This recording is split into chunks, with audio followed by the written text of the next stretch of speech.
Okay. Ready? Yes, the red light is on, you can see. And we go. Lara, I've sent you something on WhatsApp as well. Yeah. All right. Okay. So, first of all, I'd like to say thank you, Wissam and Hayat. Wissam, you're such an amazing host. Thank you for always spreading joy and positivity. And thank you to everyone who joined.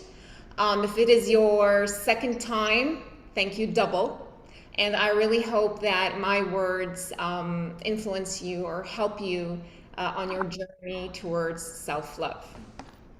So first of all, let me share my screen. About me briefly, I am an educator. I'm also a certified life coach. I specialize in advanced leadership skills and neurosemantics. I'm a member of the ICF and the Global Council for Coaching, Consulting, and Psychology. Okay, so today's title is called Morphing Out of Pain, a Journey Back Towards Self-Love. Does anyone think this title is a little bit too dramatic? Anyone? I'm really asking, it's not a rhetorical question. Do you think it's too dramatic? Yes? No? No. Yes, it's not. Okay. Okay, the reason why, because I truly believe there are two great catalysts in our life, love and pain. Yeah, they have such transformational abilities. They have a transformational power. They can transform us.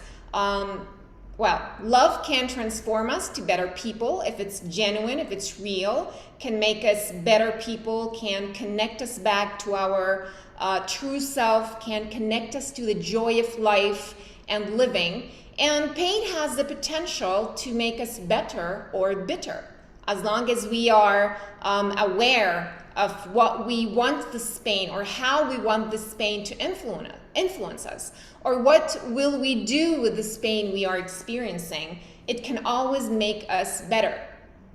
And with what respects towards with self-love, more often than not, I feel that self-love is a lesson learned through pain. Not always, but it is very usual that self-love is a lesson learned through pain. What do I mean?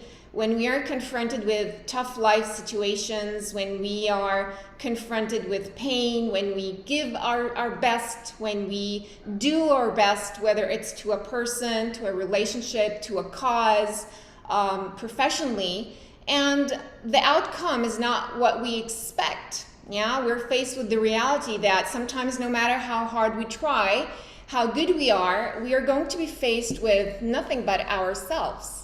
And that's where we become aware of our greatness. We become aware that perhaps everything we've always looked for has always been within us.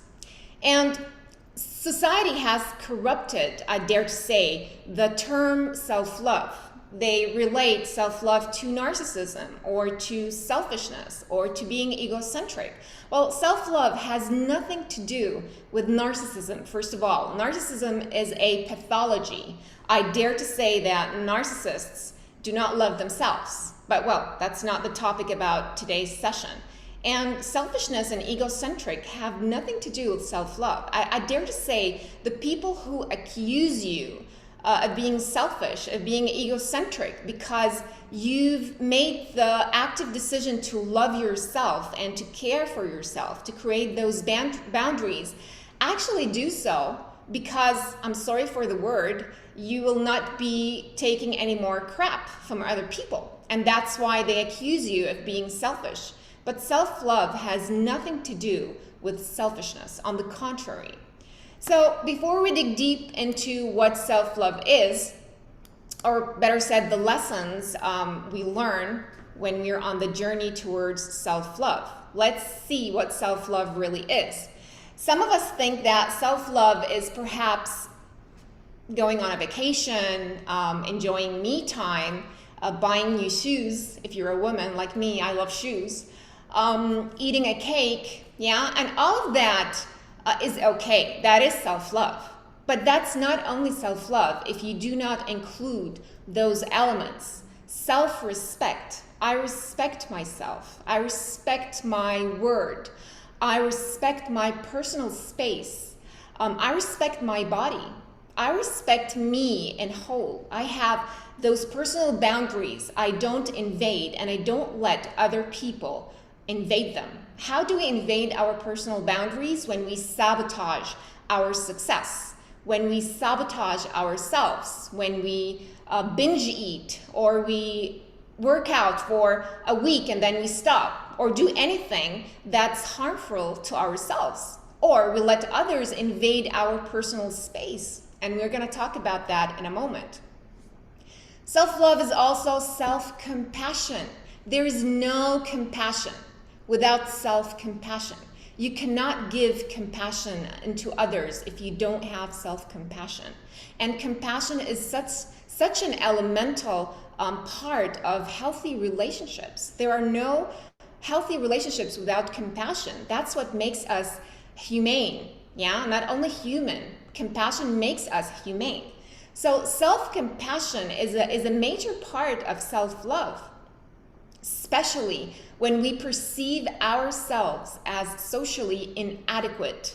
Yeah, it's very easy these days, I think, with social media to perceive ourselves in a way or another socially inadequate. So it's so important to have compassion to ourselves, especially when we make a mistake, to understand that making mistakes is part of being human. I dare to say, no matter what your religion is or what spiritual figure you follow, yeah, God is all about forgiveness. Why is God about forgiveness? Because God understands that we are not perfect human beings. We do make mistakes. So it's so important to have self-compassion. And here I want to talk about guilt. Yeah, we beat ourselves sometimes with guilt. There are two types of guilt: legitimate guilt and illegitimate guilt. If you make a mistake, if you hurt someone, if you harm someone and you feel guilty, guilt helps you do the right thing. Guilt helps you mend your mistakes. But if you are guilty because you don't fulfill social standards, if you're guilty because you don't fulfill other people's expectations about you, that's an illegitimate guilt. Yeah, it's very important to know the difference between both. Self-acceptance, to accept ourselves the way we are. Yeah, especially in today's world, as I mentioned earlier, with so much social media telling us how we should be, how we should dress, especially women and men also. When social media portrays the perfect image of successful people or how beauty should be, it's so important to not let that get into our own perception of ourselves. Self-care, to take care of ourselves, to take care of our mind, to take care of our emotions, to take care of our body. And none is more important than the other. All three are important. There's no self-care if you do not take care of your mind, your emotions, and your body simultaneously. You check with yourself all the time. And finally, self-improvement. Yeah? The journey towards self-improvement actually begins with you believing that you're worth it. Yeah, that all of us have a tremendous amount of potential if we are willing to explore it and we are willing to look within. Yeah, a lot of times limited beliefs we've accumulated throughout our lives stifle. Yeah, I dare to say stifle our ability to see our own greatness. And we are going to talk about that in a moment. So, the first lesson in the journey towards self-love is to develop your being, to develop our being. Self-love is how you occupy the space that belongs to you in this world. And I say that through your potential. As I said a moment ago, we all have a tremendous amount of potential within us. Yeah, and it's just waiting for us to acknowledge it. It's waiting for us to experience it. It's waiting for us to come out, to develop it. Yeah, but we cannot do that if we don't face our limited beliefs, if we do not heal our wounds. I think I've spoken about this book before, the Heal Your Wounds and Find Your True Self for Lise Bourbeau. It's such a once in a lifetime must read book. It had a huge impact on me in my life. And what she says in her book is that we come into this world, yeah, with the joy of living, with the joy of experiencing ourselves. Babies are happy. Babies are not worried, or children are not worried about their self-image or how they look or what they do. They're so innocent. If they walk through a cliff, they'd fall down if we don't stop them. They're not afraid. Yeah? And then we experience the pain of not being able to be ourselves when we are little. And for any reason, we perceive that there are parts of us that are not adequate. We're not able to be ourselves, and we experience pain. And then that pain becomes anger. I think that's why most teenagers are angry. Yeah, they're faced with the resistance or pressure from their parents to be a certain way, or from educators, or from peer pressure, society, that they have to be a certain way, and they become rebellious.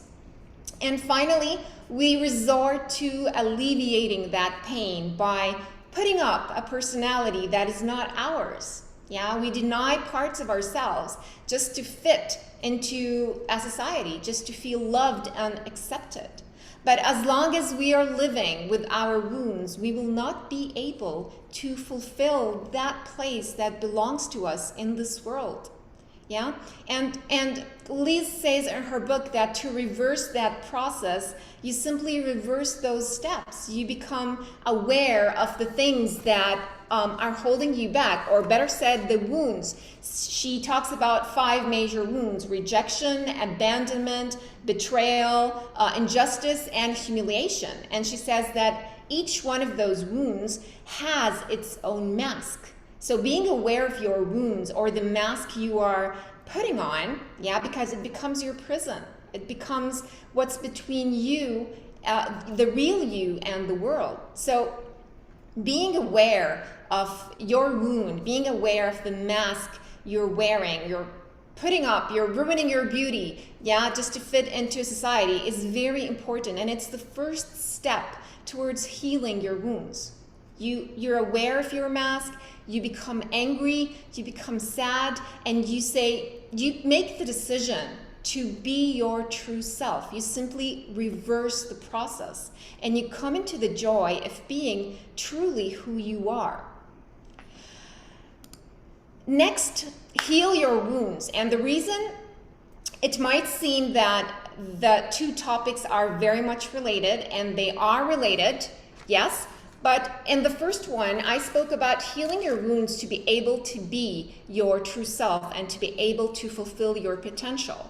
Here, I would like to speak about healing our wounds so that we don't hurt others, and so that we don't fall into being a prey, and that others hurt us. Yeah? When we are wounded, how do we hurt others? We lash out on others. We act outside of our elements. Someone's marking the screen. Okay, and how do others hurt us? We get into relationships that are toxic. We get into abusive relationships. We fall into relationships with people who are willing to take, and not give back. Codependent relationships. And this concept of our inner self, our inner wounds, our inner shadow is portrayed beautifully in the book, The Shadow Effect. And there's a documentary on that. It's by Debbie Ford, the late Debbie Ford, and Deepak Chopra, and one more person, I don't remember her name. And the concept behind the shadow is that our shadow is everything we do not want other people to know about us. Everything we conceal about us, everything we perceive as inadequate, and we hide so that others don't see that ugly part, or what we deem is an ugly part of us. And what they say, what she says in the documentary is that this shadow within us, that we all have a shadow. Yes, to think that we don't, we all have a shadow.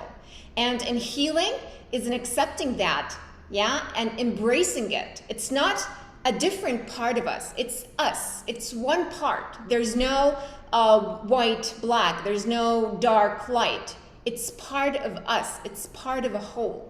And that our shadow begins to form at a very early age when our rational thinking, our rational mind is not developed enough to filter the messages we get from our caregivers, from our teachers, from our parents, even innocently. I remember not long ago, a friend of mine had given her child chocolate. And the child smudged the chocolate all over his face. And she was like, "Oh, you little pig." She thought it was cute. I'm like, no, don't call him that. Yeah, he might be too small right now, too little. But one day he's going to grow and it's going to stick to his mind. Yeah, perhaps we hurt our children in an innocent way. So our shadow begins to form at a very early age and keeps accumulating throughout our life. There's a wisdom that we hold a bag on our back, yeah? And we put in that bag all the betrayals, all the sadness, all the anger, all our wounds, all our disappointments. And we carry it throughout our life. So can you imagine how heavy that bag is? And we carry those wounds, we carry this pain into our adulthood. So it's really so important to look within, to embrace those parts of us we think are not lovable. And if we're being genuine, if we're being ourselves and we lose people, that's okay. Because I kind of sense one of the greatest fear we have is being ourselves and losing the people around us. And it's going to happen. Once you step into your power, once you become faithful to who you are, once you live in a genuine way, you might lose some people, but that's okay. Those people are not meant to be in your life. And the right people will always stick around. The next lesson, well, it's not a lesson, it's actually a continuation. Yeah, and this is a quote I removed from the documentary. So when there are parts of us we don't like, parts of us we have not healed yet, yeah, and it's too painful to confront those parts. So it's easier to project them onto others. In psychology, there's a term called projection. Projection is everything within us we do not want to acknowledge. So we accuse others, we point fingers, we accuse others of the very things we perceive ourselves to be. Instead of confronting the parts of ourselves that we don't like, we project these unwanted qualities onto others. Take for instance, envy. Envy is an unrecognized or unadmitted admiration towards the other person. Yeah? So it's very important, again, to heal our wounds so that we don't hurt other people and so that we are not prey for other people to hurt us. And by the same token, I dare to say, do not take things personally. Well, I skipped a slide. Okay, so here, do not take things personally because perhaps you have done the work, but perhaps someone else has not done the work. And when you do the work, that fills you with compassion because you understand that that person that is treating you wrong for no reason, that's being aggressive towards you for no reason, that is rejecting you for no reason, perhaps is wounded. Perhaps they are projecting their insecurities on you. Perhaps there is something about you that reminds them or threatens them about and reminds them of their own insecurities. Yeah. So once you do the work, you're filled with compassion. And when you come face to face with such people, instead of being angry, you feel compassionate, you feel empathy for them. The next lesson is to determine our values, and that's so important. It's such an important thing to live from a place of values. Those are questions we should all ask ourselves every now and then. It's not a one-time thing. Who am I? How do I want to be remembered once I'm gone?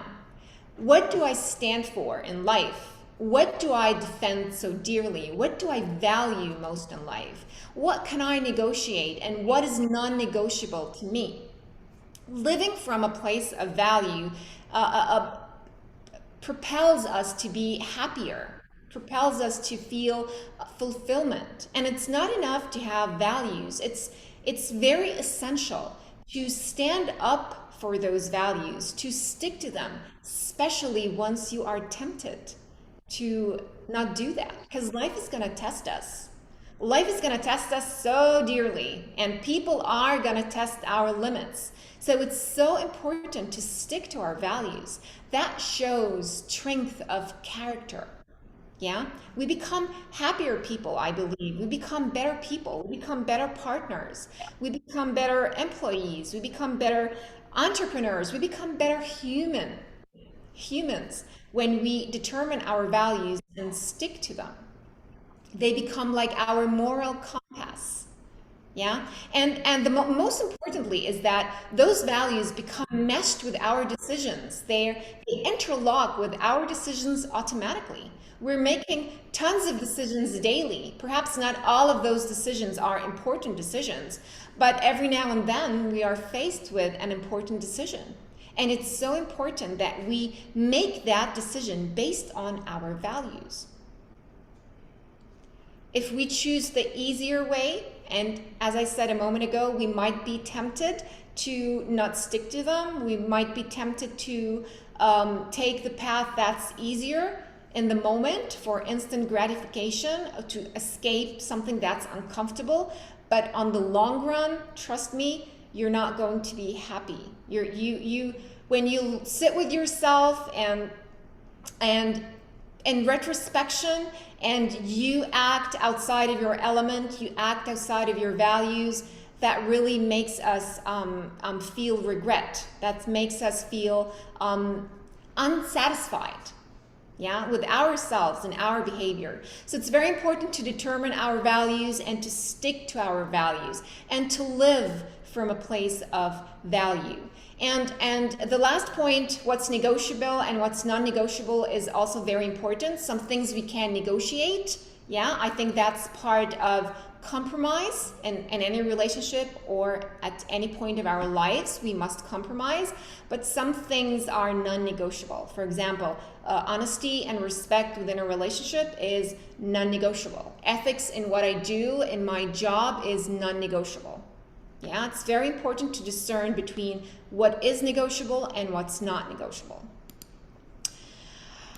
Next, and this is a very important one, to surround yourself with the right people, those who empower you. It's not a secret that the people we surround ourselves with are either going to lift us or are going to drag us down, are going to make us better or are going to make us bitter. Yeah, they're either going to contribute to our happiness or contribute to our unhappiness, because we are largely influenced by the people around us. There's a saying that goes, you are the sum of the 5 people you constantly come in contact with. And there's an exercise on that. You can do that later. Sit with yourself and write on a sheet of paper the 5 people you spend most time with. And then for every person, associate 3 emotions. But do not stick with happy, sad, angry. Yeah? You can say excited, afraid, worried, anxious, in love, hate, anger, worry, threatened. Yeah, be honest with yourself and associate 3 strong emotions you can relate to when you are with that person. You're going to end up with 15 emotions and then sit with yourself and go over those emotions. Those are the emotions the people you are around constantly incite in you. This is an emotional state you are experiencing on and on and on.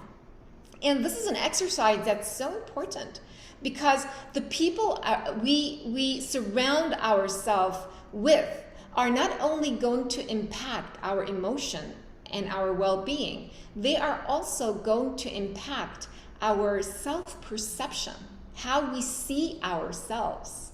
Yeah? And that is going to impact how we feel about ourselves. Self-esteem, how we see ourselves is self-perception, and how we feel about that is self-esteem. So the people we surround ourselves with is really going to have a huge impact on how we see ourselves and how we perceive ourselves and our self-esteem, how we feel about ourselves. And to give this a scientific approach, I'd like to talk about this book called Connected by James Fowler and Nicholas Christakis. Those are two scientists that made a huge array of investigations and research. And what they say, what they came up with is amazing. They came up with the idea that we are connected to everyone else by 6 degrees, and we can influence them to 3 degrees, which means that we are highly influenced by our social network, by people we might not even know. So what do they mean by 6 degrees? Means me, my friend, is 1st degree. The friend of my friend, which I might know, is 2nd degree. The friend of my friend is a 3rd degree, and so on, 4th, 5th, and 6th degree. So people we don't really know can influence us. And that includes if we are happy, if we are sad, how we feel, if we overeat, weight gain, our political views, our emotional states, everything. That's kind of like a hard pill to swallow. Yeah, we might think about that we do have the power, and we do have the power. But here we're just discussing how influential is our social network. And in the book, those scientists make mention of several scientific experiments. One of them is the Milgram Sidewalk experiment done, I think, in the late 1960s, 1968. If I'm not mistaken, and a group of Milgram and 2 more scientists staged this scene in a New York street. They placed over 30 data collectors, and they put someone, which is an actor, to look up onto a building. And they watched over 2,000 people passing by. And what they recorded is one person looking up was enough to influence 40% of the people passing by to also look up. And then they raised that number to 15, which raised the percentage to 80, 84, I believe, of people passing by stopped to look up for no reason, just to mimic a social behavior. And then this experiment, I think Milgram also did an experiment to prove that. I think that was in the 1970s, if I'm not mistaken, which is the businessman. He requested a group of people to send a letter from Nebraska to Boston to a businessman they did not know. And what he said was he ordered them, or he asked them, to send that letter to someone they think might know that businessman. And the results of this experiment were astonishing. It took 6 people on average for the letter to reach Boston, to reach the businessman. And because science is value laden, later on in 2002, other scientists replicated this experiment, and they did that with emails. They asked over 90,000 people, I believe, to send an email to 18 targets in 13 different countries. Yeah, targets they did not know.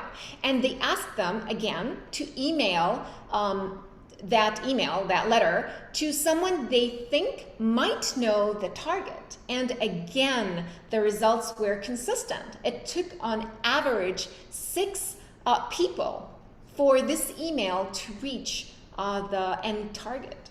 So we are tremendously connected to our networks. The people around us have tremendous influence, have tremendous power over our decisions. And again, I'd like to mention that includes our happiness. That includes our weight gain or weight loss. That includes whether we smoke or not. That includes our political beliefs or ideologies. We are part of the whole. Another very nice example, or they discuss the ola effect, not ola. In Spanish, ola means wave. The wave effect in stadiums. It's enough for one person to stand up and raise their hands in a stadium for a wave of thousands of people to mimic that behavior. Yeah?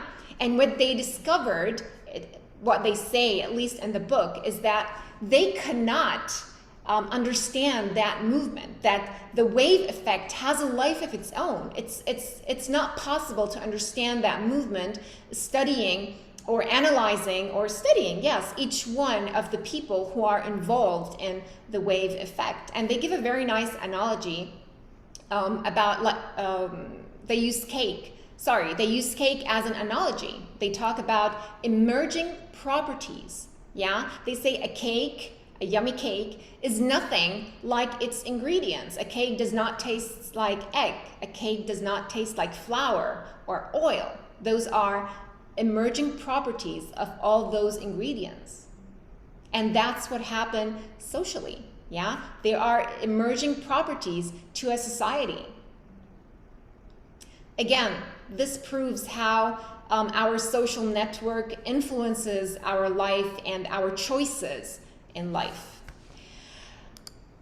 I love this quote. It's by Rumi. You were born with wings. Why prefer to crawl through life? I would like to add that we all have a tremendous amount of potential, a tremendous amount of power within us. And I don't say that from an egocentric point of view. I say that from a self-love point of view. Because when you love yourself, when you love yourself, when you love those parts of you you've been rejecting all along, when you discover that you are beautiful, even though there are parts of you you reject. Yeah, there are parts of us we do reject, but we learn with maturity, and we learn with time, and we learn with difficulties in life. It's a journey, as I said. It's a journey back towards ourselves, because we forget that. Society corrupts the term self-love. Our life journey, our life events corrupt, yeah, the self-love we feel for ourselves and the self-perception. But when you become aware of your power, when you become aware of this potential you have within you, you become unstoppable. Unstoppable in a beautiful way. At the end, I dare to say someone who's filled with self-love, who's filled with self-acceptance, those are the people who are kind, who are genuinely kind. Those are the people who are able to love other people, to genuinely love other people. There's no love without self-love. There's no compassion without self-compassion. There's no empathy without self-empathy. It's just not possible. You cannot recognize in another what you don't recognize within yourself. It's just not possible. Talking about connecting, I'd like to share this quote I wrote not a long time ago. The path to self-love is rarely decorated with flowers, yet it always leads to a beautiful and colorful garden. And I dare to say that this presentation was inspired by my own journey towards self-love, by my own journey within. And what I did discover was that the path is sometimes painful, the path is difficult, yeah, but it is really worthwhile. I invite you to connect with me through social media and send me an email. I hope my words do leave a positive impact in you and that my words help you in your own journey towards self-love. So connect with me and share your ideas and share how you feel about your own journey towards self-love. Thank you. That was very powerful, Lara. Thank you so much. It was amazing. And to actually notice all the gaps that you have to fulfill within you is so empowering and nourishing as well. Thank you. Thank you. Thank you for being here. Thank you so much. Should we stop recording so people can ask questions? Yeah.